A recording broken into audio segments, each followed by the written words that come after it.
एक शहर में प्रतिवर्ष माता पिता अपने पुत्र को गर्मी की छुट्टियों में उसके दादा दादी के घर ले जाते थे। 10-20 दिन सब वहीं रहते और फिर लौट कर आते। ऐसा प्रतिवर्ष चलता रहा। बालक थोड़ा बड़ा हो गया।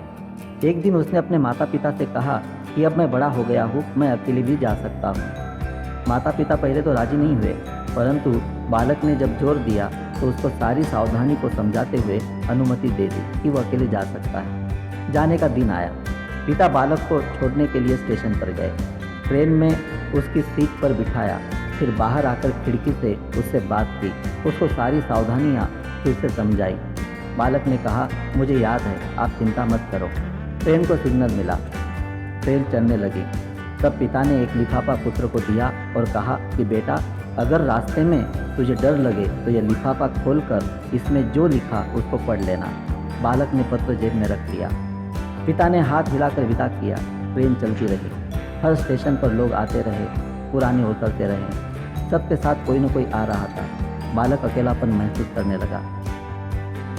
अगले स्टेशन पर एक ऐसा व्यक्ति आया जिसका चेहरा बड़ा भयानक था।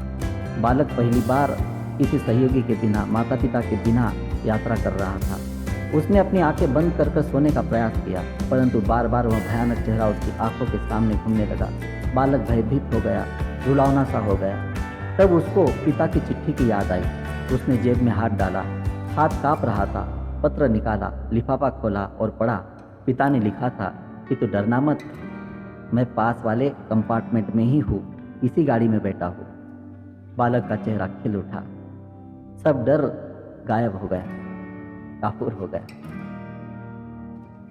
जीवन भी ऐसा ही है। जब भगवान ने हमको इस दुनिया में भेजा, उस समय उन्होंने हमको भी एक पत्र दिया है जिसमें लिखा है, उदास मत होना, मैं हर पल, हर क्षण, हर जगह तुम्हारे साथ, पूरी यात्रा तुम्हारे साथ करता हूँ। केवल तुम मुझे स्मरण करते रहो। सच्चे मन से याद करना, मैं एक पल में आ जाऊँ।